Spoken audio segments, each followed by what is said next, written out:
right, your balance right.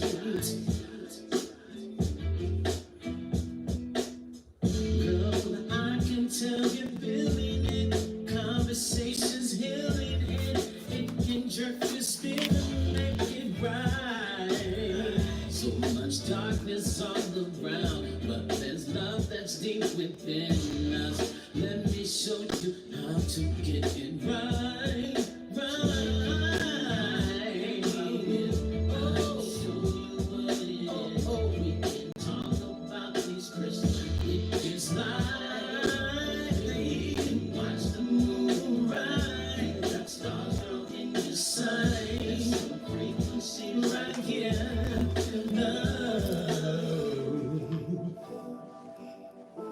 Life's frequencies.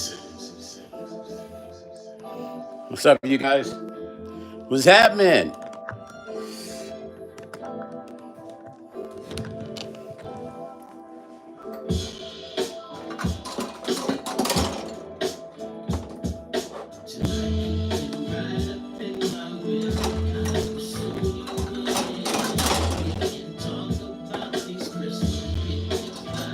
Oh shit.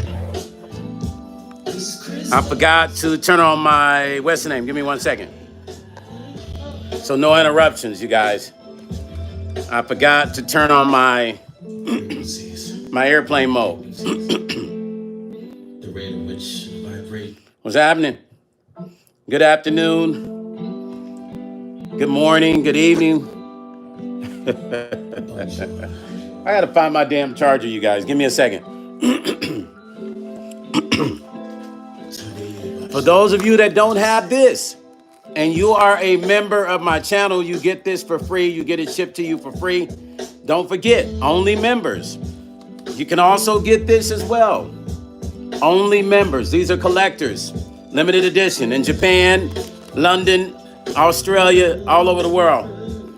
This is a division of my company in the UK, 6ix9ine Records, Brand Artist Coalition, UK.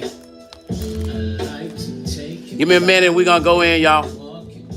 I just gotta find this charger.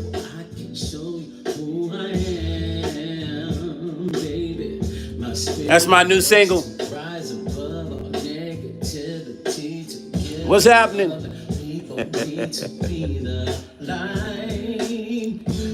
We'll give a minute for other people to get in so they can get their notifications. Give me a minute.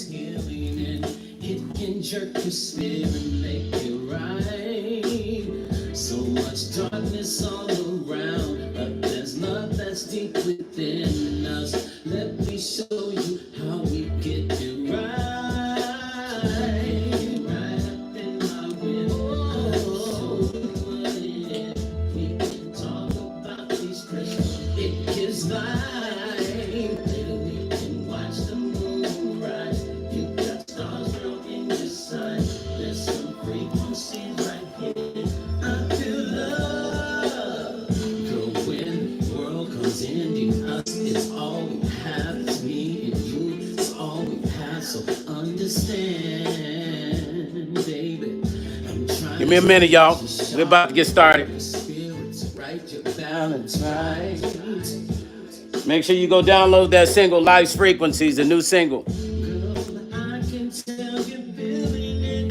Conversations healing it. It can jerk your spirit and make it right. So much darkness all around, but there's love that's deep within us. Let me show you how to get it right, right.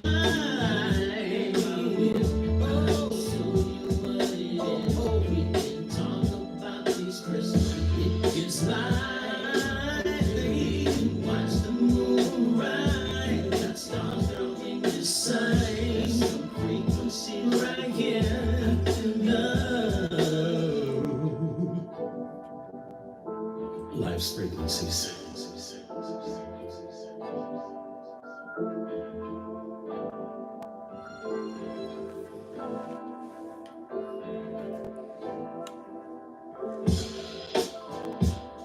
What's happening? Thank you for the donation, Margot. Thank you for the donation, sweetie. I appreciate it. That's my morning coffee. Yeah. I appreciate you, Margot. So here we go again, you guys.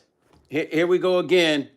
I know yesterday we talked about the black truck drivers, and we had a friend of mine that was in here on the live, and it was pretty interesting because he gave his analogy of what he felt was going on. My buddy DJ Yada, Kenyatta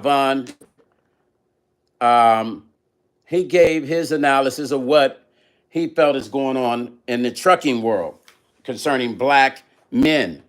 But man, I'll tell you, I think it's important, and I'll say this again, and I'm gonna play this music real lightly, so in the background. I think it's important for African Americans to share certain information within our community.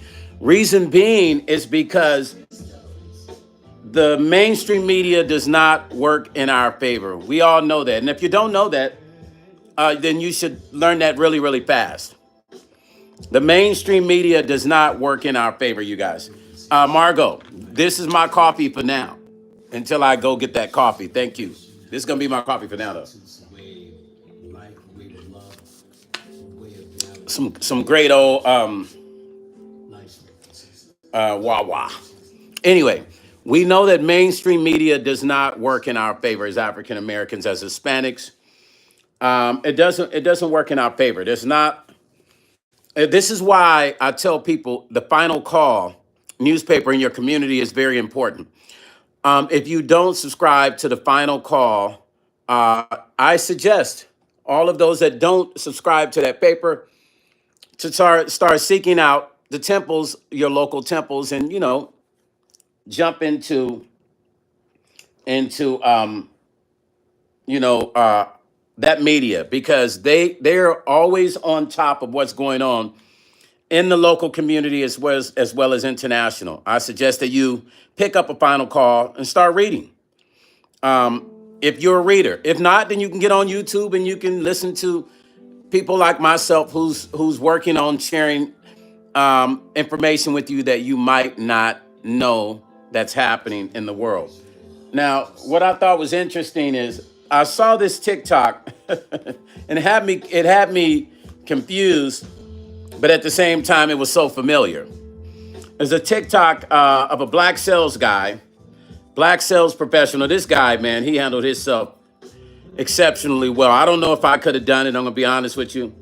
Black sales professional recorded the kind moments most people never see in a clip. A white couple hurled racist comments at him while he was simply trying to do his job. He says, this is the reality. He pushes through to stay professional and succeed. He said, it's hard to focus on targets when you are dodging disrespect. Some of us know this feeling all too well. Have you ever had to swallow disrespect just to keep your job? That's an everyday thing in the black community. And with somebody right now that's watching this live or that's going to come across this live is dealing with that same shit at their job right now. I mean, every minute, every second, as African Americans and Hispanics, we're swallowing our pride. But then you have that time where you lose it. You have that time that maybe somebody will say something to you and you snap, you done lost it. But the reason why we hold it together so well is because we know we have our families to feed. We have mouths to feed. So we're careful with how we interact with people, as in the way that we interact with our bosses and things like that, because we don't want to jeopardize our living. Let me get some shots out to a few people. Dolores, what's up, Dolores? I know it's crazy, right? Is that Hattie?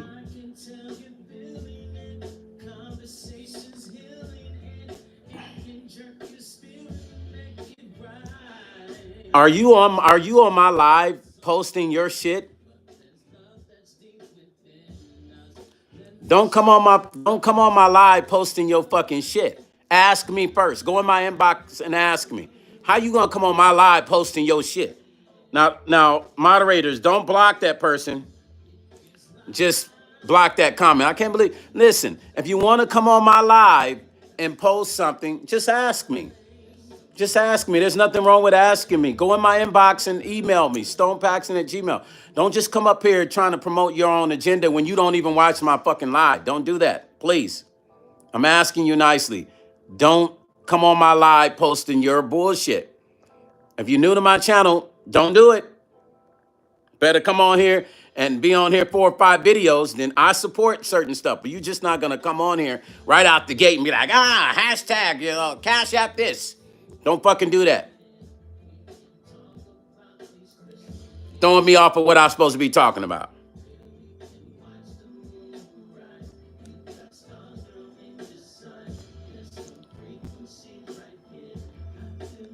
Thank you, Margot. So listen, here we go, you guys. Here we go again. What day is today? Today is Wednesday. And this is an everyday thing for African Americans. The fight against racism with us is like a daily thing. We have to become superheroes, and which is what we kind of become. Because to deal with some of the stuff we deal with, you got to be a freaking superhero. We literally have become superheroes.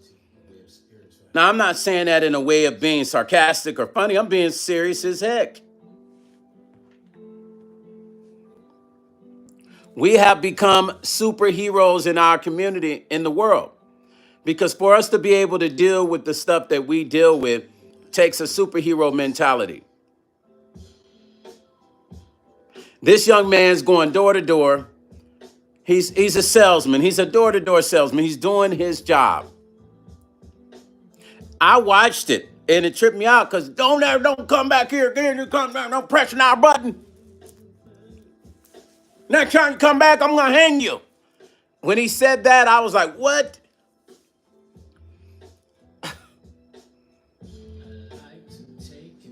Dude just said if he comes back to his house the next time, he is going to hang him. Do y'all see what we deal with? For the ones that think us black people, we just be having these conversations and we want to talk about this stuff because we want to throw it in white folks' faces and other people's faces. No, we're not just saying this shit. We're living this in real time. And we wake up every morning never knowing. Victory say it's hot. 35 feeling like 95. Wow, Victory, is it that hot there? We wake up every morning, you guys. This is one of the issues we deal with every day. First of all, we have to thank God for being awake. So we wake up and we thank God. Thank you for allowing me to be here on this magnificent and beautiful earth that you have made today. And then we get up and we we brush our shower, brush our teeth, do the hair, put our shoes on. Yeah, I know it's kind of cool down here a little bit, but trust me, in Vegas we done had ours now. It's cooled down a little bit for us. Maybe you guys are getting what we had. We're sending it your way, unfortunately. And I'm sorry. Keep cool. Keep some ice. Keep like ice water bottle on you. That's usually what I used to do. Keep like a couple bottles of ice and a water bottle, and I just kind of keep it close to my body when I'm in the car. So we wake up every morning, you guys, and African Americans' our mission is to how in the F are we going to make it through this day? And we typically don't really think about it like that, but we know it's probably going to be some kind of bullshit we're going to deal with, but we don't plan for it. We get up in high spirits for the most we do. I know I do. We get up in high spirits.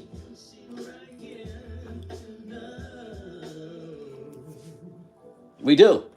We get up in high spirits, praying and thanking God for another day and hoping for the best, but expecting or do believe we are expecting the worst. And I know that sounds terrible. I know it sounds terrible to say. You're probably like, that's crazy to even say that, Stone. But we become accustomed to it. It's like this normal thing we deal with, right? We have become accustomed to expecting the worst because Wow.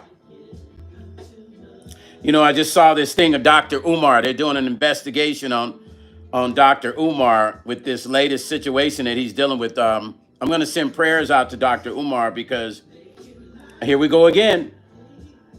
Seems to me another attack on another African American male. Here it is again. Another attack on another African American male. Wow. Wow. Here we go again. Now, as much work as Dr. Umar does in the community, this is what it's turned to. Now you guys investigate for what? I'm going to do a little bit more research on it, but I don't like how it sounds already. Goodness gracious, you guys. Can we get a break? Can we get a break, you guys? As African Americans, can we get a break? This is the shit I be talking about. And I think sometimes people think, here we go again with Stone, talk for the ones. I mean, my regular people get it. But for the ones passing through the channel that might not be subscribed to my channel, they probably thinking, this dude always talking about something with black people, what black people going through. Here's my statement to them. Wake up black. Wake up black, and then we'll have a whole nother conversation. Wake up black. I think I might do something called Wake Up Black. Maybe write a book called Wake Up Black. Maybe do a documentary called Wake Up Black.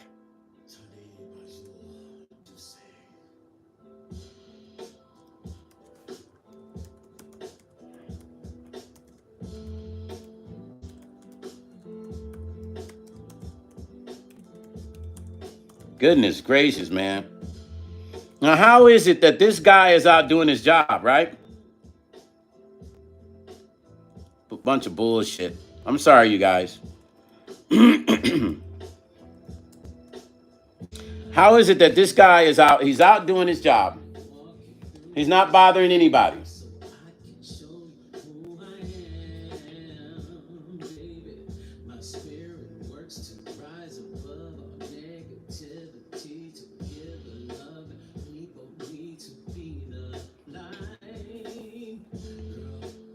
He's out doing his job. He's not bothering anyone. Trying to make his sales to take care of his family and himself. And here we go, you guys. Literally, I see him walking from the front door, right? And then I say to myself, somebody sent me the video, and I'm saying to myself, I said, well, damn, I wonder what he did, right? And I'm listening to what they're saying to him, and he hasn't said anything. He hasn't said anything derogatory or disrespectful. And people, you know, these two people, the lady and her husband, are calling them every name that's written in the playbook of racism. The guy proceeds to say, if you come back, I'm going to hang you. And yeah, get this on camera. Show it to your company or something like that, he's saying. And the lady is saying all kinds of, just complete unadulterated hate in their system. I haven't seen it like this. And I haven't seen it like this since old videos. Lately, the videos that I've seen mimic a historic history of racism with black people getting thrown some of the most highest level of racial slurs. The videos I've seen lately mimic the 1950s and the 1930s with how they are interacting with this racism. I got a question to ask to the racist folks. There's some that might come across this channel. All of us know them. All of us have worked with them. All of us work with them right now every day at work. We pass them at the stores. We pass them at the malls. They might not say shit to us, but best believe they're around us in our neighborhoods and everywhere we go. But here's my question. I really try to understand this, and I really think that I'm going to write a book about this because Shit's still not making any sense to me. And I've tried my hardest to understand what the real issue is. Now, historically and biblically and spiritually, I know the answer to the question. But logically, it's not making any effing sense to me. Because how do you get up every morning and your mission is to hate on black folks? Your mission really is to say, I don't like ninjas. I don't give a fuck what nobody say. I don't like ninjas. Way of reality, way of spirituality, life's frequencies, love frequencies. You are a frequency. Be a frequency.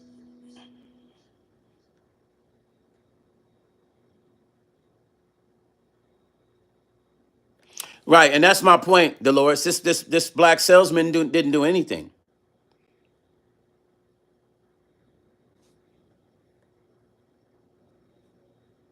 Thank you for becoming a member, whoever just became a member. Lisa, thank you for renewing your membership. Thank you. Listen, you guys, you got to understand there's some psychological mental shit going on. Okay, because that is the only way I understand this shit is also biblical. You know,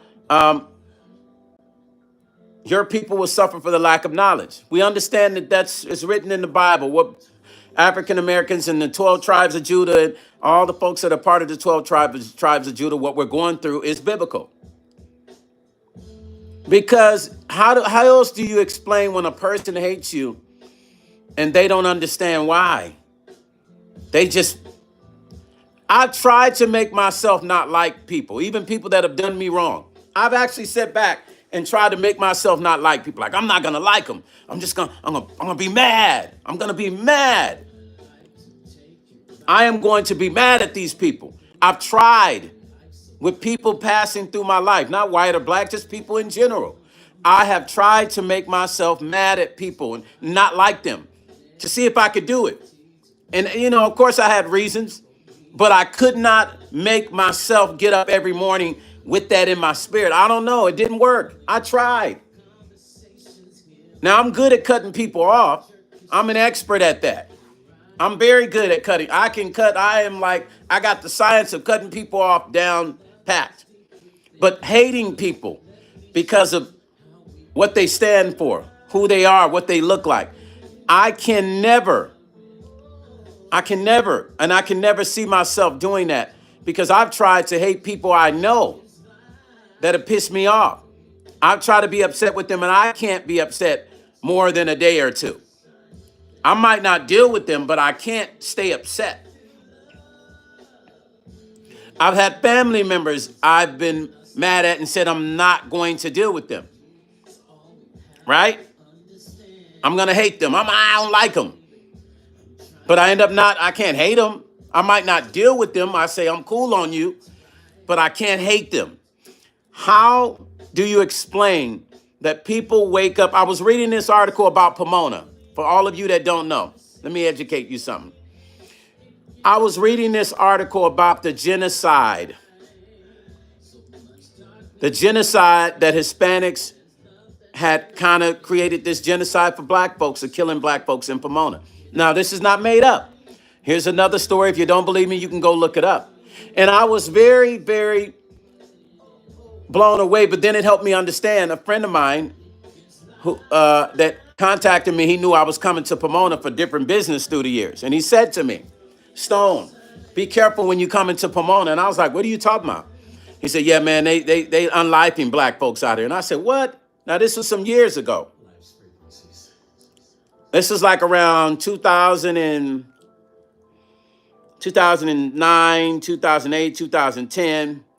And I said, what? He said, yeah, man, they unlifing people. I said, you bullshit me. He said, nah, be careful. I said, but I ain't bothering nobody. He said, it don't even matter. He said, and then you be with women that might look Hispanic, so they might just think you with a Mexican woman. They just unlike. And I said, but why? He didn't have no answer for me. He said, man, I don't know. That's just how it's been out here. So I went recently, I thought about what he said. And the other day I went and did some research. And They don't want black people living in their neighborhoods. Now, if you know the history of Pomona, Pomona used to be predominantly black. But black people have been ran out because they've been murking African Americans, elders, African American, young, old, it don't matter if they catch you out. And I didn't even know that this was an issue in Pomona and other parts of California, that black people were being unalived by Mexican folks on a high level. With all the people I deal with that's, real live gangsters, right? I had never had that conversation with them. So I started calling some of my homeboys, asking them. They said, yeah, Mpxone, you didn't know about that? I said, nah. They said, man, that shit been going on out here a long time. Now, me, I'd be all through California and didn't even know that at that time I didn't. You guys, do you realize that, and you got to understand, Mexicans are part of the 12 tribes of Judah.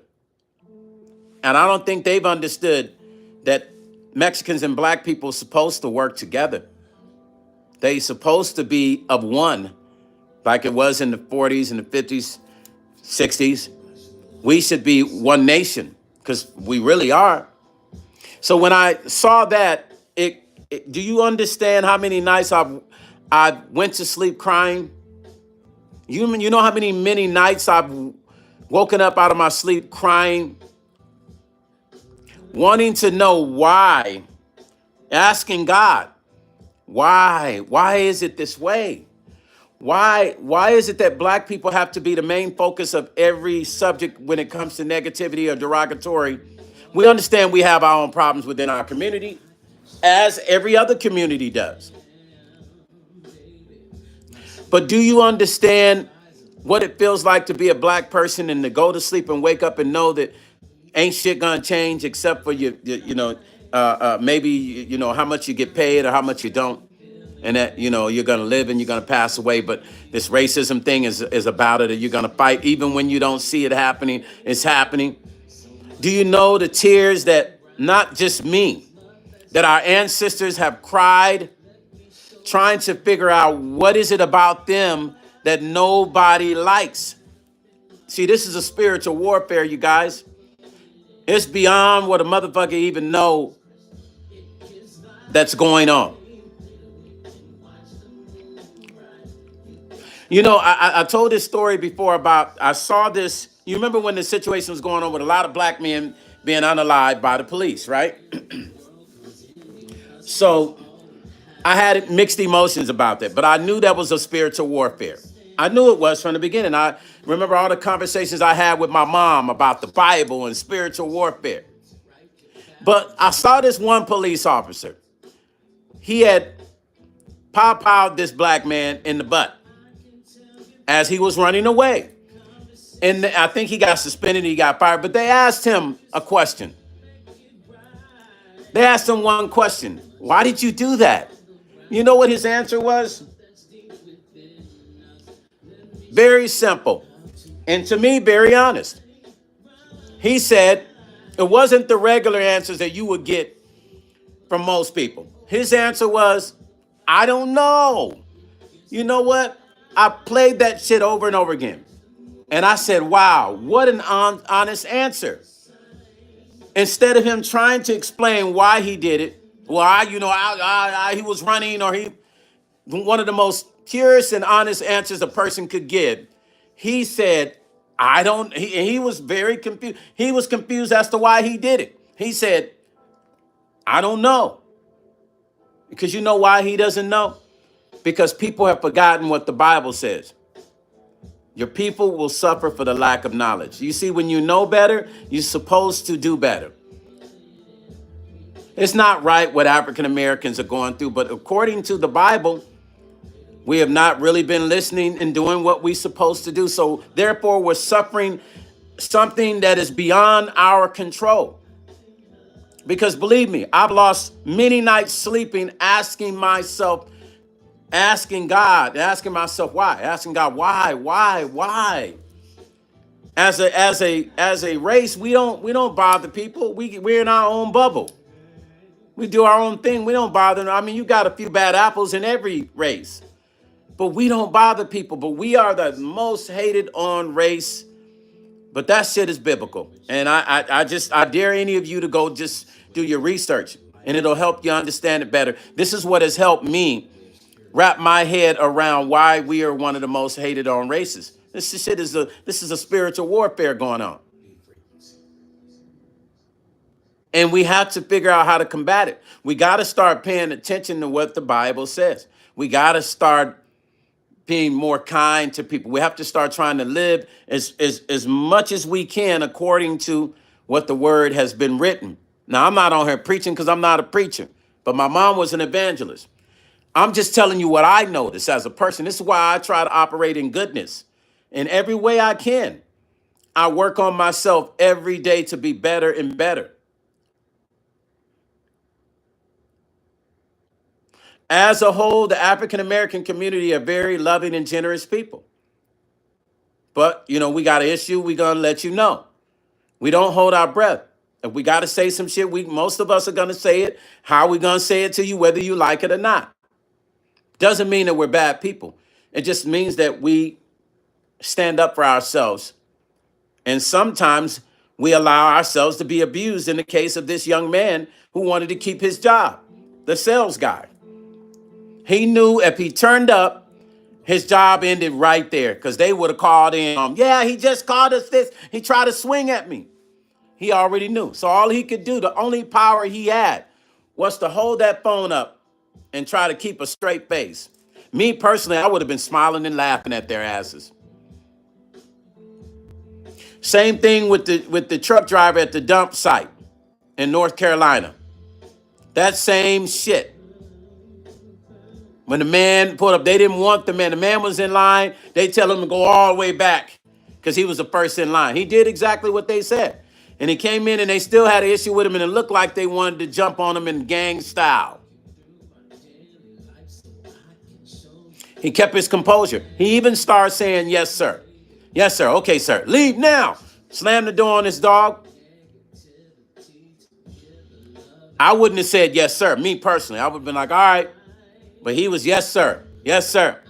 And it just seemed like the more he said, yes, sir, it fueled their fire. Oh, they was pumped up, man. Oh, they loved that shit.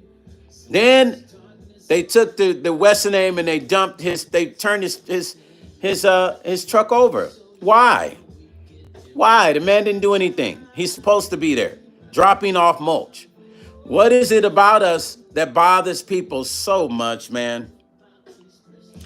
Black folks, this is why y'all got to come together. The fight is never going to be won single-handedly. Y'all better start banding together. You better start paying attention to each other. And you better start tending to each other's matters, even if it just means you're talking about it and spreading the word about it. You don't have to go fist fight with people, but you can put the word out and you can stand there and tell people, hey, don't do that to them. It is your job to do that. Knowledge is power. The only way you gain knowledge is to study. The only way you're going to study is you have to take time out and to know what's happening, what's going on in your community, in your world, in your local, in your national community. And then once you have the information and you use it in the proper way, but at the same time, you walk around, you act as if you have common sense. Because, you know, they think we just animals anyway. In their thoughts, we're animals. We're wild, we're monkeys, we're whatever they want us to be at that moment when they want to be racist. The only real power black people have is their voice to band together. Other than that, everything else, they actually suppress those powers. But they cannot suppress the power of banding together.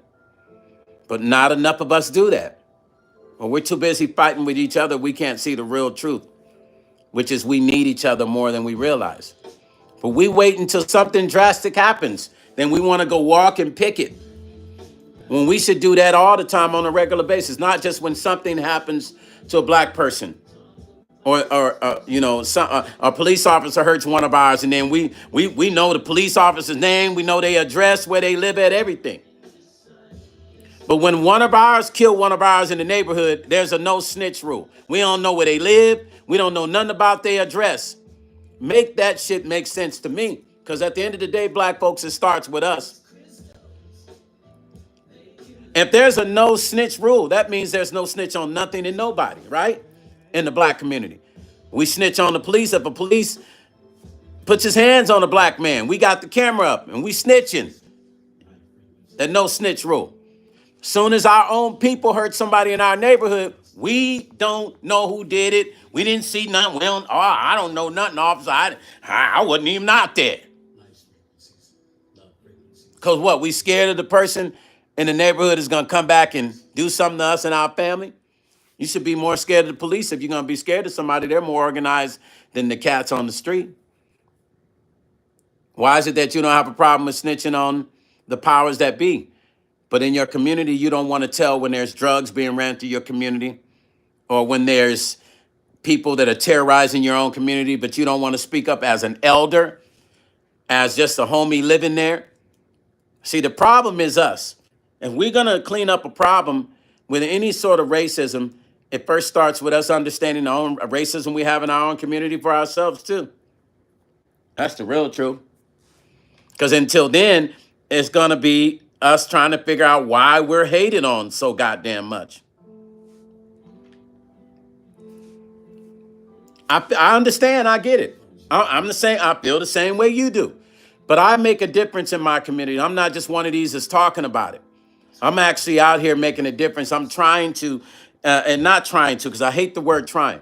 But I am in the trenches creating relationships to help my community be a better community by helping young black men out in whatever way I can, whether it's knowledge, wisdom, or their careers,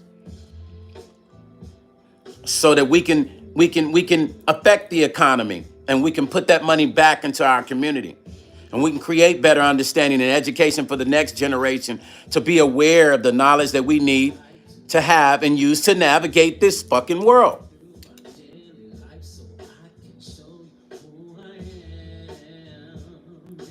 That's the real problem.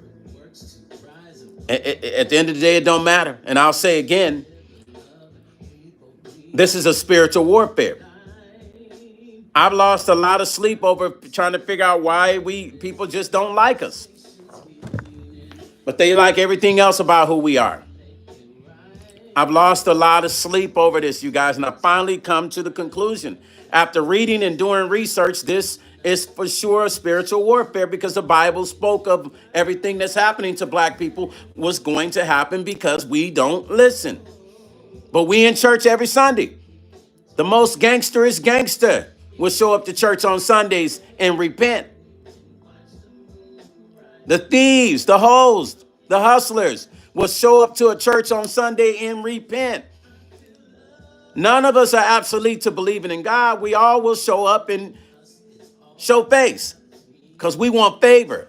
So we run the game, right? We go, oh, shit, I'm going to show up at church this Sunday. I need a blessing. That's that part-time shit. If you're really in the trenches with what you believe in, and you're a Christian, you believe in God, you in the trenches, you go hard, you go deep, and you go consistent, and you understand. We're suffering for the lack of knowledge, and it's just simple facts, man. We know better, and we are not doing better as a community. We don't like each other. We want to hold each other back. We talk about the white man and what he's done to us, but we ain't talking about what we're doing to each other. I never hear a conversation about what we're doing to each other. We doing fucked up shit to each other. As I'm speaking, some young man is being unlived by another black man right now, somewhere around the world. The person of his same skin color is taking him out right now. As I am speaking to you, somebody is trying to get a promotion while another person of their color is behind back doors speaking negative in them so they cannot get ahead. As I am sitting here speaking to you, another African American has just been unlived, and the police is asking them, do they know who did it? And they're saying they ain't seen shit. As I'm speaking to you, somebody has done a lot of fucked up shit and just showed up to church this past Sunday, hoping that that's going to clean it up when they know better. And they'll show up next week and do the same shit. Once again, we have the knowledge We have the information, but we're suffering from the lack of knowledge. Because the thing is, you can have the knowledge and eventually you get the wisdom.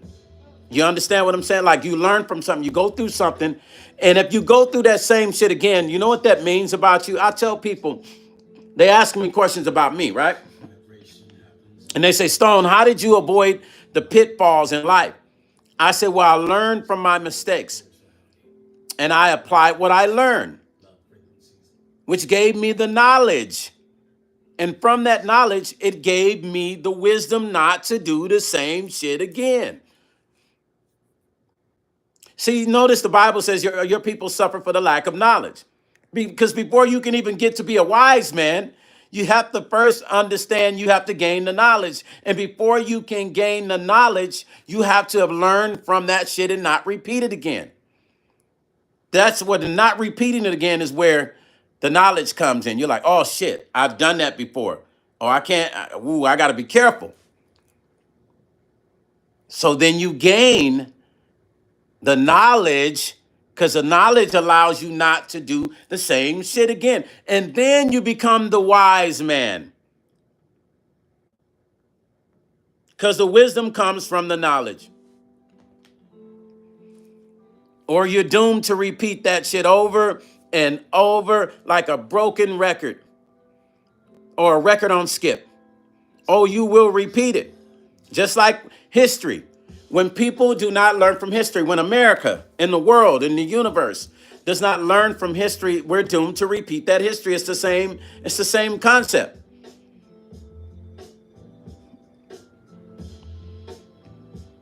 How do you become a wise man? You ever see that old man in your neighborhood?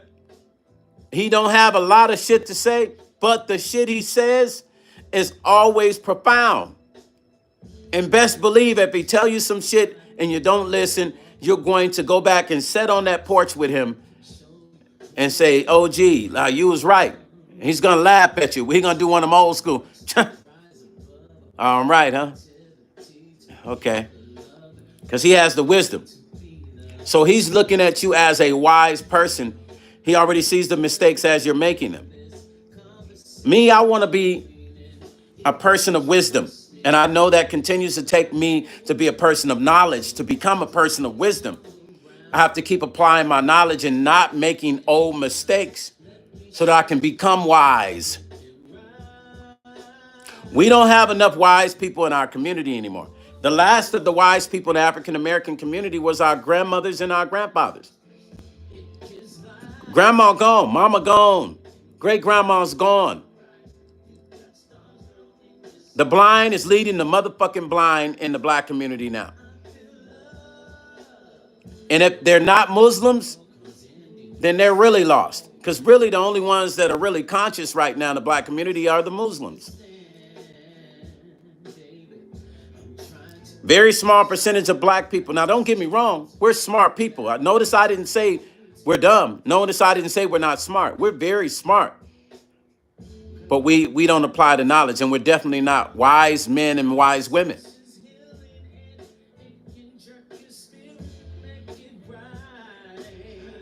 The answer's right there in front of you. How many times have I been in situations where I've tried to avoid confrontations with my own people via arguments, even with my own brothers? I can hear the argument coming in the tone of the voice, and I tried to avoid it, so I changed my words up, hoping that I can alter the argument or the conversation with my friends or my brothers. So I changed the words up, hoping that I can redirect the conversation to a different place, so I changed the words up, hoping that I can shed light into their mind and their spirit at that moment so we can stop going back and forth, so I changed the words up, hoping that I can make them reflect on something possibly they've done in the past that could cause a friendship to go sour, so I changed the words up.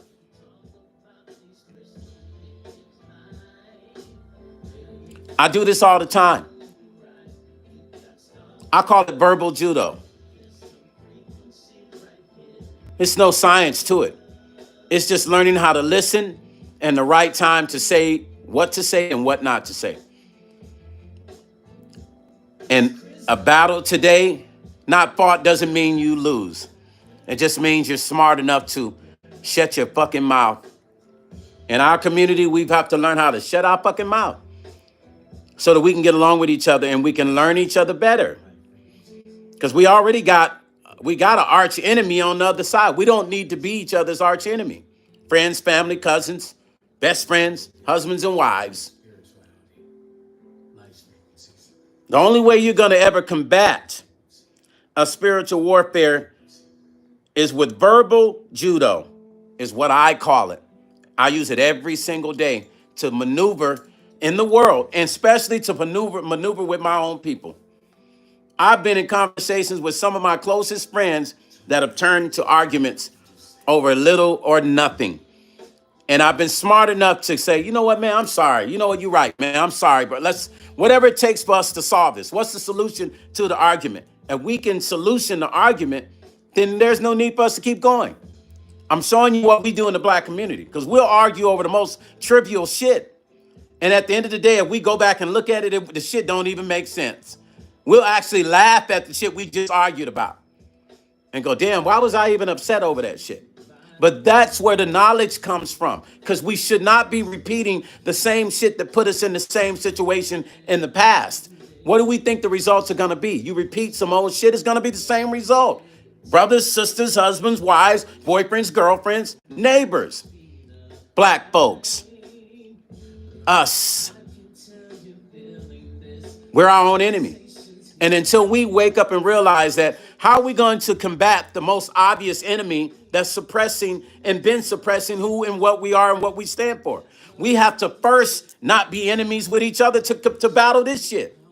Because we'll come together to battle that, and then we'll go our own ways, and we only come back together to battle the bullshit. Meanwhile, at the ranch, we're still battling each other. So I changed the words. High level frequency, man. That's all it is. It's a choice between high level frequency and low level life on a spiritual level. No vibration from here down, but vibration from here up.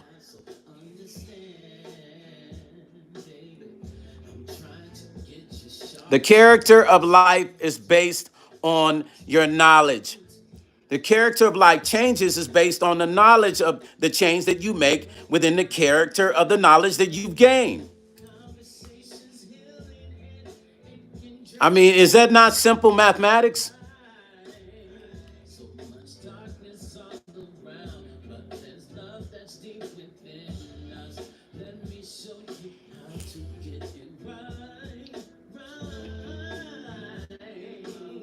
The greatest people on earth have melanin in their skin. The most knowledgeable people on earth have melanin in their skin.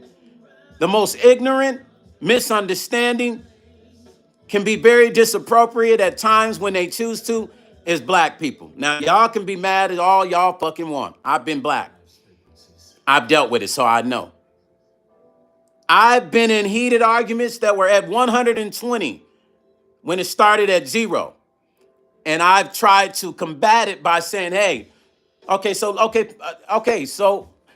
how can we solution this problem so we don't have to go back and forth? Let's fix it now. Let's come up with the solution. And they want to keep going. I told y'all the story what happened in my store with the young girl that I hired, and how her mom and dad came in and they was yelling at me, and they did this shit for almost 2 hours.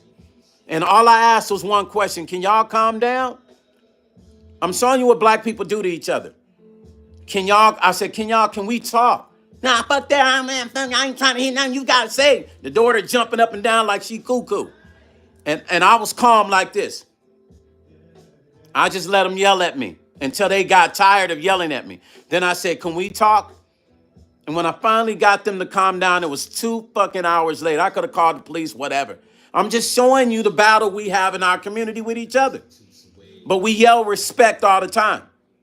But as soon as I said to them, can we calm down, and I can't talk to you if you're yelling at me. As soon as I said that, it seemed like that made them, they turned it up even more. How can we combat racism and we already got issues with each other? It's some crazy shit, but it's real. How can we combat racism when we can't even get along with each other, man? How we gonna go battle the man together in unity and we can't even get along and we're battling each other, but we're yelling unity. Unity, you guys. Afrocentric, black. It'll never happen. It'll never happen. We're not the only race to talk shit about each other, but every other race, they can come together and make it make sense. We can't even live with each other. Tell me the last time you seen black families living in each other's households together under one roof without fighting or without somebody messing with somebody, woman or wife. The real issues, we got issues. We got to work on us if we want to make things better outside of our community, because we are the most hated on race. And trust me, I've cried enough tears. I'm not crying no more. I figured it out, why and what it is. We don't like each other is our problem. Our problem is we don't like each other.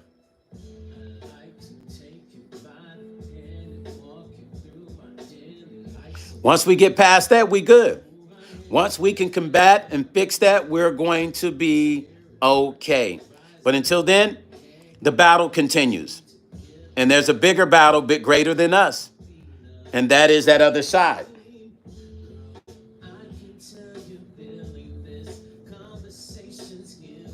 Savvy, greetings. Welcome to my channel, Savvy. I appreciate you stopping in. Hopefully you become a subscriber and a member of my channel.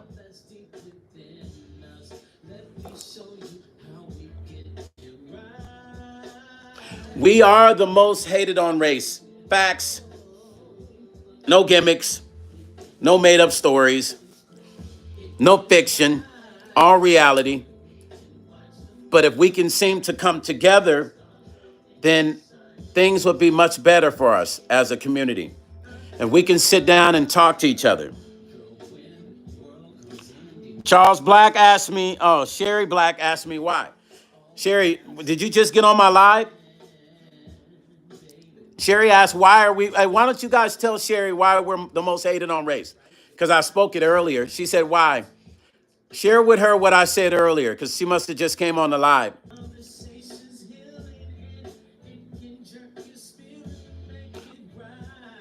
Okay, Yak, I appreciate you, family. Please share with Sherry why we are the most hated on race, you guys. Because I think she just came into the live. Please, somebody in here explain to her why we are the most hated on race as African Americans. Elizabeth said, because we are amazing. Sherry said, why are we hated and because we didn't love ourselves to them? No, and that's partially true, Sherry. But this is biblical. I want you to go study the Bible. You know, there's a passage in the Bible that says your people will suffer for the lack of knowledge. We're one of the tribes of Judah, 12 tribes of Judah. And if you understand what the 12 tribes of Judah, I want you to go study, and I just want you to read so you understand why it's important to understand why black folks go through what we go through. Anybody that's a part of the 12 tribes of Judah are subject to this. It's just that we're subject to it more than any other race. It's no coincidence. We've seen all the passing of African-American men and women. It's no coincidence. This is a spiritual warfare. But what I was saying is, as our community, we barely know how to get along with each other. Also, I was saying that as soon as something happens in the black neighborhood, we don't know who did it. When a black person hurts another black person, we don't know who did it. But if a police officer hurts a black guy, everybody know his name, badge number, car, what precinct he works at, and they got videos and pictures and everything. They tell it everything. How come we not telling on our people when our people hurt our people? Why is there a snitch rule in our community when it comes to our people hurting each other, but there's no snitch rule if the police comes in there and does some shit to some people in our neighborhood? You see how much sense that shit don't make? But we can hurt each other, and then our communities will not tell on us. Like for real. They literally will not, nobody will say nothing. There's this no snitch rule, a magic no snitch rule in the black community when black people hurt each other. Who in the fuck made this up? I'm just trying to figure this shit out. Who in the fuck made it up? Is it because we want to go take care of it ourselves and we don't want to snitch because we want to go out and be the enforcer and correct it and then put ourselves in a deeper situation and then go to prison only to sit back and say if I could do it again, I wouldn't be here. I would have never put myself in that position. That's what the police is for. That's why we pay taxpayers. Our taxpayers' dollars goes towards having somebody that will go and do that shit for us. But what's my point? There's a no snitch rule in the black community. And I didn't understand it when I was young. When my brothers used to yell that shit and talk that no snitch shit, I never understood it then. If you hurt somebody, now if somebody done some real foul shit, it is what it is. I ain't got shit to say. But it's gonna be hard for me not to see something and not say something. I'm just telling y'all. I'm just saying. If somebody's been hurt, it doesn't matter what the person does, there's a way to handle a situation. But if a police hurt somebody, that rule should still apply in the black neighborhood. It shouldn't be no snitch, right? Because if we ain't gonna snitch, we ain't gonna snitch. So what I'm saying is we first got to start with us. There's a lot of black men that are in their grave and black women over the no snitch rule, and homicides still haven't been solved. But once again, how many times we done seen people telling on the police, oh yeah, I saw him, yeah, his car number 367, and yeah, he worked for that, and they drove through the neighborhood and they grabbed him and slammed him on the ground. They could tell the story in detail. But as soon as something happens to little Pookie over there off of Western Main Street, don't nobody know what happened. They just know, well, he was always in the street, so that's what he get. Nobody know what happened. And the family's crying, and now cousin want to go get revenge because nobody wants the powers that be to do their job. Racism's going to always be here. That young man that did what he did, my hat's off to him.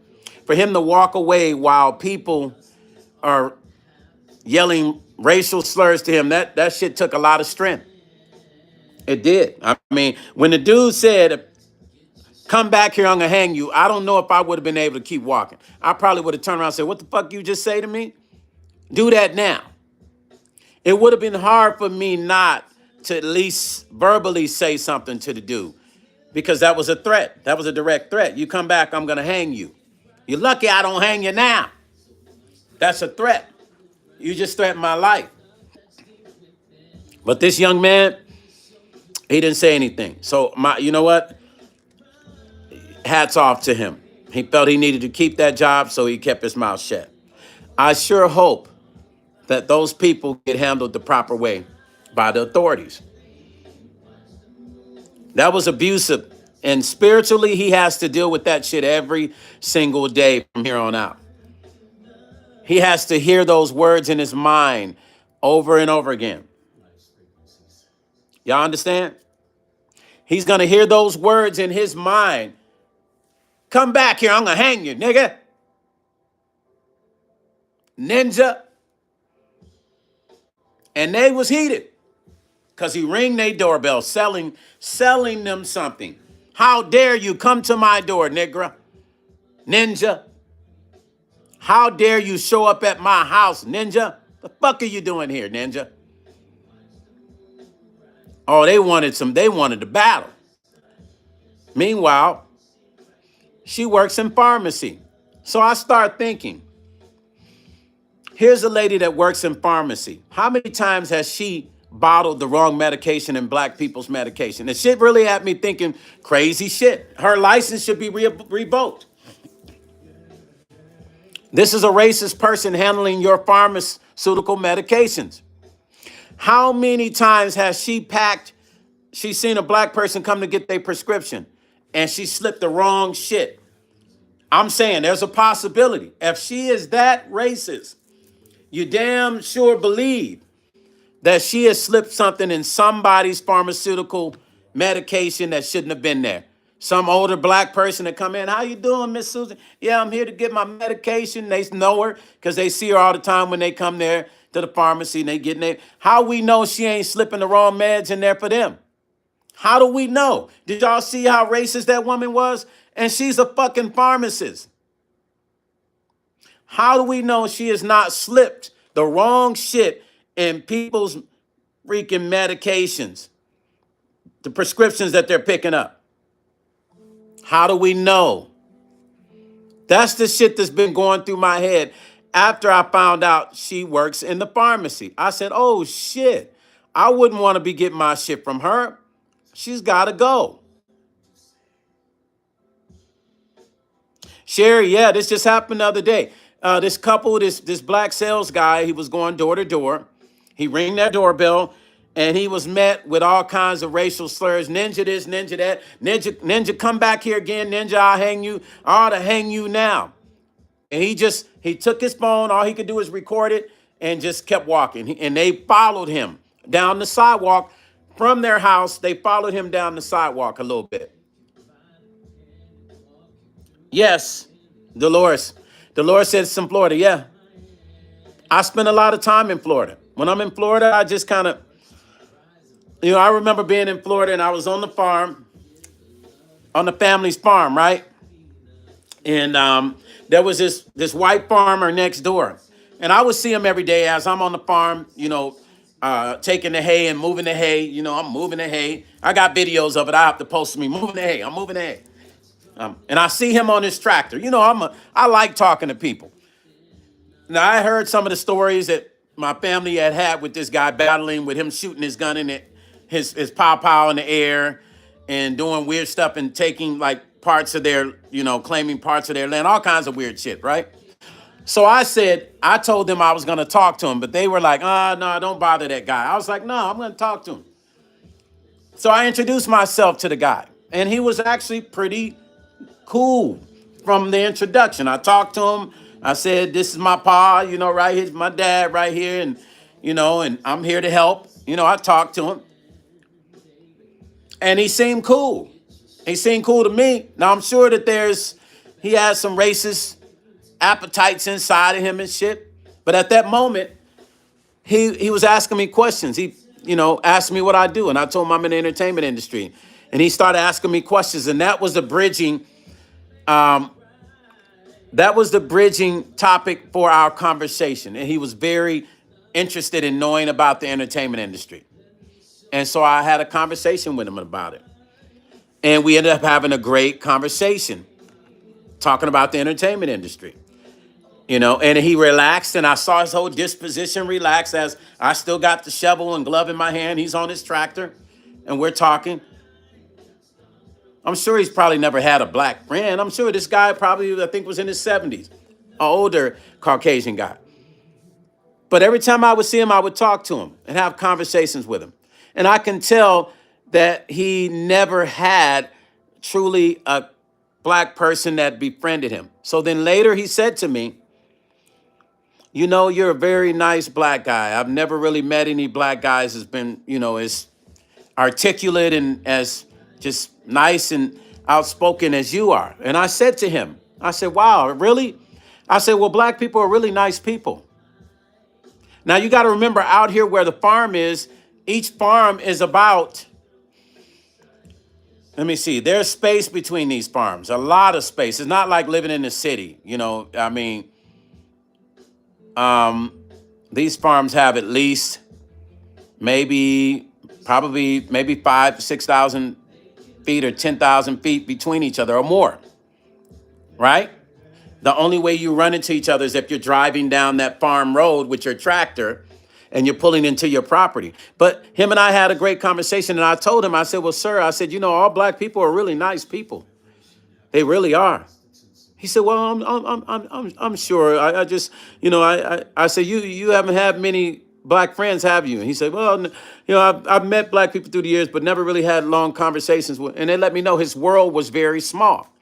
So I wanted to make sure that my impact to this gentleman was going to be a solid one, because I wanted, if his thoughts were going to be changed about black people, I knew that I would leave him with an everlasting, um, great, great idea of what black people are and how they operate. And so that happened. And every time he would see me, he'd wave from his palm. Hey, Stone, hey, how you doing?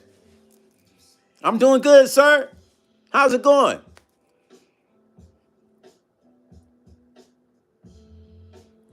Shaking my head, what's the shaking my head for, Mystique? What's going on in it? What y'all talking about?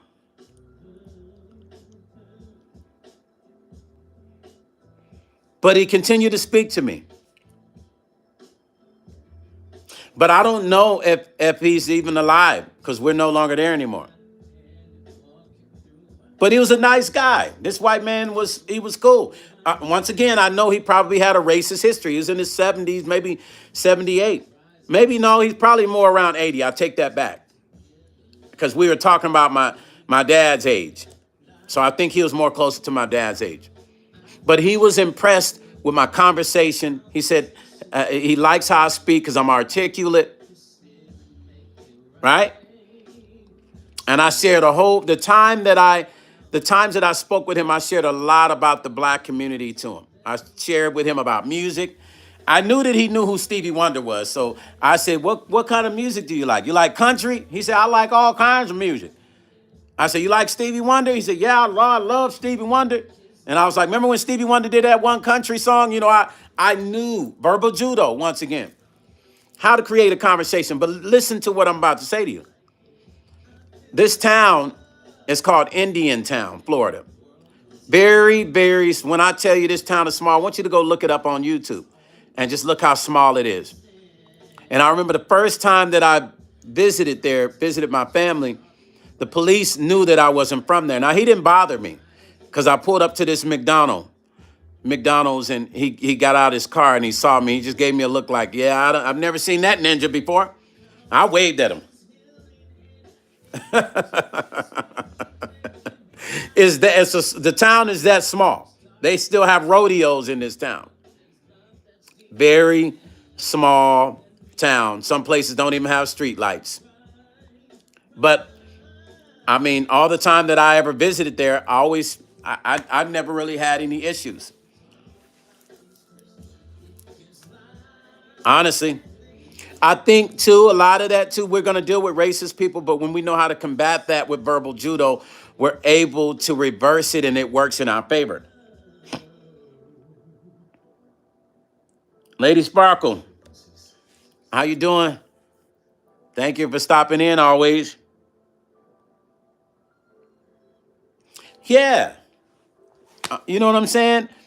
So when I saw this young guy, man, I can feel the cringing through his spirit. Get out of here, you freaking ninja. Get out of here, you ninja. I'm going to hang you, you ninja. Come back again, I'm going to hang you. I should hang you right now.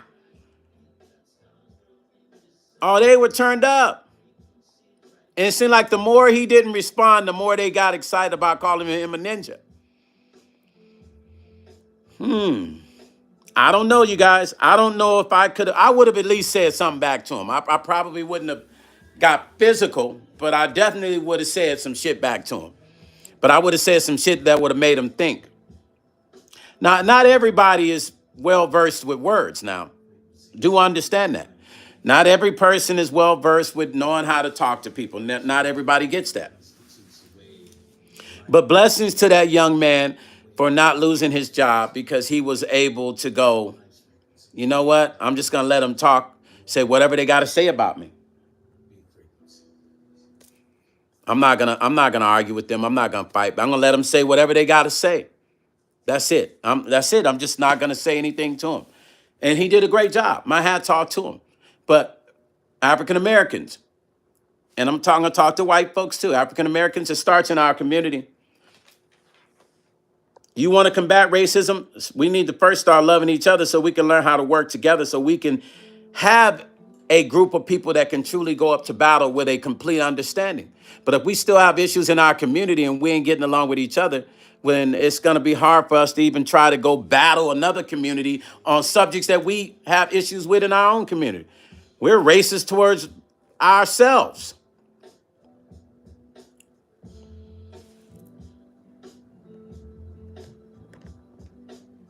What's up, Barbara? We're racist towards our own people in our own community. If one black person got more than another black person, we got an issue with them. We trying to steal each other's women. I mean, I've seen all kinds of stuff in our community, and I can talk on it. We have our own issues. So until we fix those issues, well, guess what? You think it's going to be easy for us to be able to combat the bigger issues like this outside of our community that affects the inside of our community? Have you guys seen that new town, or the all whites town they're trying to really push? They've already got the land and they say only white people can live here. If you're not pure 100% European, you can't live there. Well, I got something to say about that. Good luck trying to find 100% pure all white people, because there's no pure 100% all white folks on this in the USA of America anymore, you guys. Maybe you don't know that, but the bloodlines have been mixed so much. It's going to be hard to find. The last of the 200% white folks is about my age, in their 50s, Generation X. So it's going to be hard to find 100% all pure white race to go live on that 100% pure white race community you have. That's going to be hard to find. When you say, I thought about this one day. I said, if the KKK were to do DNA test on all their members, a lot of motherfuckers would be getting kicked out of the KKK. Can you imagine how many of them are mixed with Mexican blood and black and Jewish blood? Let's just keep it one. And Irish is European, but can you imagine how many of them are mixed with a little bit of Asian blood? If they all were to do if the qualifications was you got to take they need to change their qualifications to DNA tests. Yeah, they should.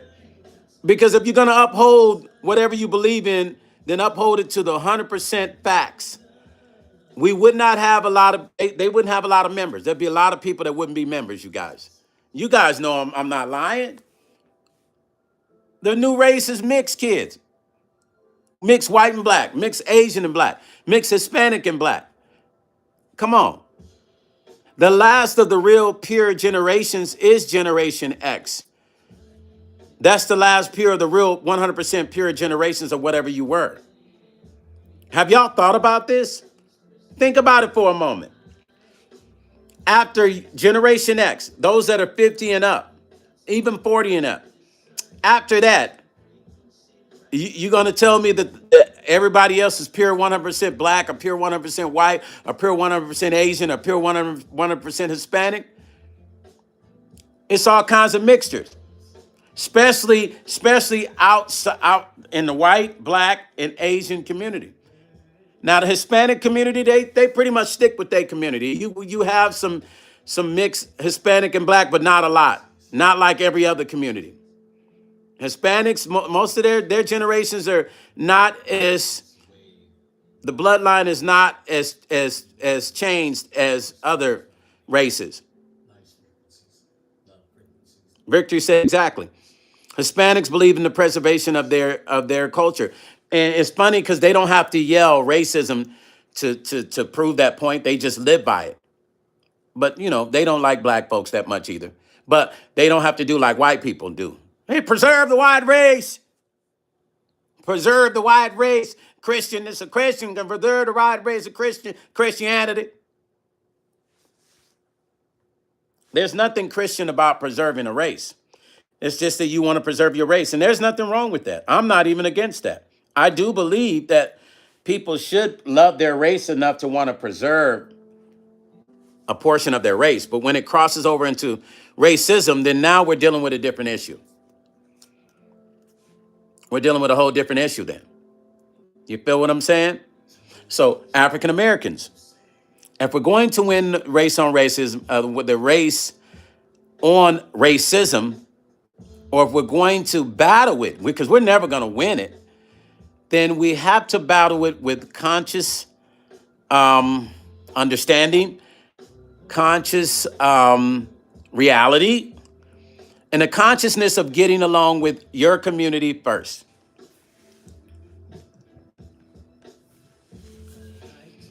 Hey, at the end of the day, Hispanics gonna get along with each other. They're gonna make it happen. It don't even matter what nobody say. At the end of the day, Asian folks gonna get along with each other for the preservation of their race. African Americans, we have to start understanding the oneness. See that? The oneness that we hold as a community. And once we learn how to come together with the oneness, guess what? Everything else works out naturally, accordingly. Because once again, if you know better, then you should do better.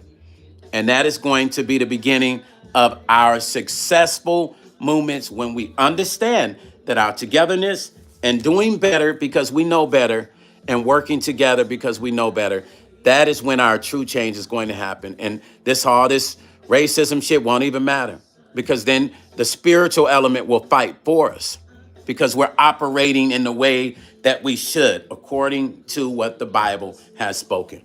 Listen, you guys, Stone Paxton Music and Life. There it is. That's what I have for y'all today. I'll be on here tomorrow at the same time. Peace and love. And somebody upset y'all of another race, man. Take a deep breath. Step back. Y'all know what to do. Walk away, man. Positive energies, positive. Whatever you put out there is what you get. So when you're leaving home, put out in the universe what you want to happen. Think about what you want to happen, and those are the only things that will happen. Whatever your thoughts are that you're having in your mind when you leave home is what you're going to manifest. Please remember that. Whatever your thoughts are that you have in your head when you leave home is what's going to manifest. So don't leave home with bad thoughts. Peace and love. I'm out, and I'll catch you tomorrow. Blessings. Ciao.